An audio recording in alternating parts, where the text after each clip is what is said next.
Bon, le livre chronique du Manubistan est composé donc, de deux mots, chronique et Manubistan. Donc pourquoi les deux mots?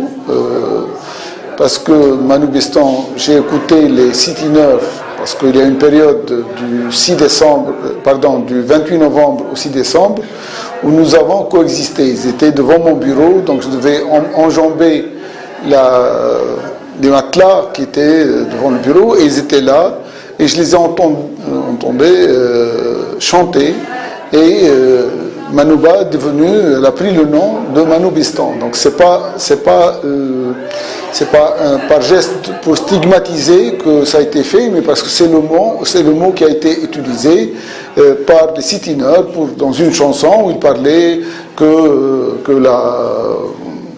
le Tunisien ses droits étaient bafoués au Manubistan. Donc c'est pas un mot, contrairement à ce qu'on pense, c'est pas les auteurs de livres, mon collègue Habib Mallah, ce n'est pas lui qui a choisi, mais ce mot, nous l'avons choisi, mais à partir d'un répertoire utilisé par les sit-iners qui avaient agressé la Manouba, qui avaient soumis la Manouba sous pression, tout d'abord du 28 novembre au 6 décembre, et ensuite lorsqu'ils m'ont éjecté, ils m'ont empêché les 8000 étudiants de poursuivre leurs cours pendant du 6 décembre jusqu'au 5 janvier. Le mot chronique, akhbar, c'est un mot, une pensée à Ibn Abi Dhiyaf, celui qui a écrit les chroniques des bey de Tunis, Thaf al-Zaman bi akhbar Moulouk Tunis wa al-Aman. Et pour moi, dans le titre, il y a cet élan réformiste tunisien contre un peu ce qu'on considère le traditionnalisme, et les chroniques du Manubistan essayent, par la plume de mon collègue, professeur de littérature française au département de français à la faculté de la Manouba, c'est Habib Mallah, essaye de suivre ce parcours qu'on ne pensait pas, à vrai dire. Le livre que Karim Ismaïl de CRS Productions à sa manière a voulu apporter son soutien cette lutte menée par les enseignants de la faculté, par les étudiants de la faculté de la Manouba, pas seulement son doyen. À la fin, donc, c'est devenu l'affaire du doyen lorsque c'est devenu un procès, mais au début, il y avait tout un élan de la société civile, des gens que je ne connaissais pas, qui me téléphonent, qui s'inquiètent, parce que, vous savez, la Manouba, c'est 40 ans d'histoire, c'est des milliers de Tunisiens qui ont traversé, qui ont connu cette faculté, qui ont connu ces bancs, et ça, c'est pas seulement, elle n'est pas la propriété de ceux qui aujourd'hui sont enseignants ou étudiants ou qui travaillent à la Manouba. Donc nous avons voulu, il y a une somme de deux textes écrit de décembre 2011 jusqu'au mois d'août 2012. On s'est dit qu'est-ce qu'on va faire avec ces textes, et l'idée est venue de les rassembler pour écrire cette page. C'est une page de résistance, mais c'est aussi une page de la Tunisie, d'une version qu'on a voulu donner à la Tunisie, parce qu'en fait, au-delà du niqab, au-delà de la demande de salle de prière, au-delà de cette demande d'arrêt de la mixité, il y a, qu'on le veuille ou non, deux Tunisies, deux projets de la Tunisie, une Tunisie moderne, ouverte, telle qu'elle fut, qu'elle a existé, et aussi une page régressive qui existe. C'est-à-dire que ces deux Tunisies, ces deux visions de la Tunisie ont existé depuis le 19e siècle, depuis où il y a eu toujours une volonté de s'ouvrir avec Ahmed Bey, avec l'école du Bardo, l'école polytechnique du Bardo. C'est une façon de voir l'enseignement pas seulement dans sa vision traditionnaliste religieuse. Donc, on a voulu innover l'abolition de l'esclavage. Donc, il y a eu de l'esclavage, mais Ahmed Bey a voulu abolir l'esclavage avec une longueur d'avance sur plusieurs pays. Aux États-Unis, il a fallu la guerre de sécession, bien avant, en 1846, ça remonte en 1864.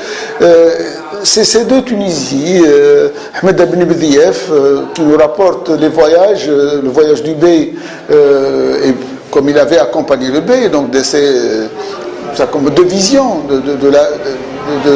du monde, une vision qui voit que la modernité s'acquiert en s'ouvrant au monde entier, et une autre vision qui pense qu'on va rattraper le retard en nous référant aux aïeuls, au salaf salah. Donc c'est cette vision wahhabiste, en fait, à laquelle nous n'étions pas étrangers, puisque Mohamed Abdel Wahhab avait bien envoyé une lettre au bey de Tunis en 1804, que les ulama de Cheikh Al-Zitoun, et notamment Cheikh Ismaïl Tmimi, avaient refusé. Il a dit « Islamuna awla bina », notre islam est meilleur. Et donc il y a un islam tunisien. L'islam, cet islam, bien que parti de l'Arabie, a connu plusieurs formes, et c'est enrichi, je dirais, c'est enrichi avec des pratiques humaines. L'islam n'est pas quelque chose de figé, il a été adopté par des gens. Hier ou avant-hier, lorsqu'on voit l'attaque qui a été faite à Saïd el-Beji, c'est ça, l'islam s'est développé, s'est étendu grâce à tous ceux-là, ces saints de leur époque, Sidi Mahrez, Sidi Abdelaziz, Sidi Saïd al-Manoubi, Saïd el-Beji, tout ça ont développé des agents, des vecteurs qui ont donné à cet islam ses couleurs tunisiennes. Cette couleur tunisienne, pourtant il était venu, le départ n'était pas de la Tunisie, comme pour d'autres idées. Donc, même certaines idées aujourd'hui de gauche, la gauche tunisienne n'est pas celle qu'on peut imaginer, c'est-à-dire avec un bloc tel qu'elle est partie de Moscou, ou bien. Donc là, c'est la naissance d'un phénomène, mais la Tunisie a toujours su donner de son empreinte à toutes les idées pour donner la Tunisie ou la tunisianité. Aujourd'hui, ce qu'on qualifie l'identité en se référant ou en collant à une vision étroite, je refuse cette vision. L'identité n'a de sens lorsqu'elle s'enrichit avec la pluralité, avec la diversité.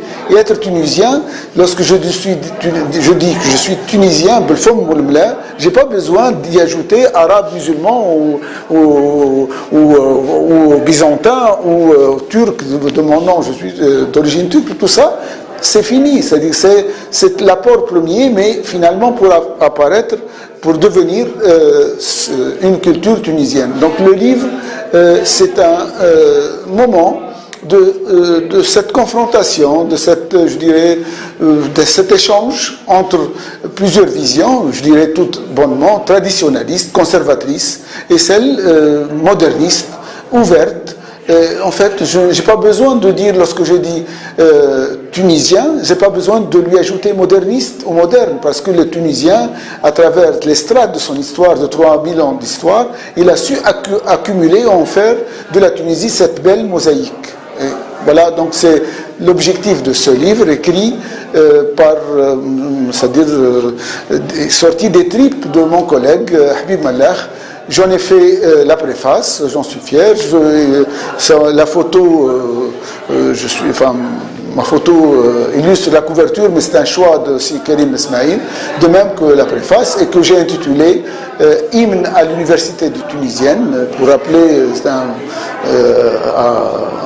pensant à Edith Piaf, hymne à l'amour, hymne à l'université tunisienne, notre pont vers l'universel. Je pense que c'est l'université dans un pays, elle a un rôle fondamental, c'est celle de produire des idées, de renouveler les idées et de transmettre le savoir. Et c'est ce que nous avons voulu, mes collègues, parce que maintenant ça s'est symbolisé parce qu'il y a eu un procès autour du doyen, mais tous ceux qui s'étaient rassemblés durant 6 mois, parce que vous savez que pendant 6 mois, le 5 juillet, le 25 octobre, le 22 novembre, le 3 janvier, il y avait à chaque fois entre 300 et 500 personnes qui étaient, c'est-à-dire arrêter leur boulot, leur travail, pour venir devant le tribunal de première instance de la Manouba, parce qu'ils sont tous doyens.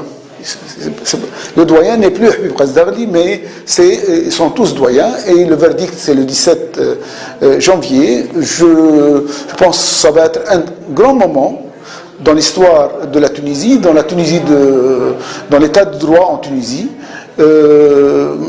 Ce que retiendra l'histoire, je suis historien avant tout, avant d'être doyen, je suis historien, c'est qu'il y a eu une volonté d'instrumentaliser la justice, mais la justice tunisienne va résister et justice va être rendue, pas à moi, mais à l'université tunisienne. Et je suis confiant, je suis serein, je suis confiant.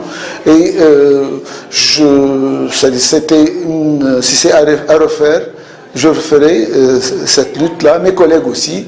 Je sors d'un conseil scientifique et à chaque fois, la veille d'une audience, la veille du verdict, les collègues tiennent à ce qu'on fasse une réunion du conseil scientifique pour régler les problèmes multiples, nombreux dans une université qui bouge en période de révolution, etc. Nous sommes interpellés, il y a beaucoup de choses à faire, mais je suis serein, je suis confiant, et je dirais, justice sera rendue à l'université tunisienne et à la Tunisie.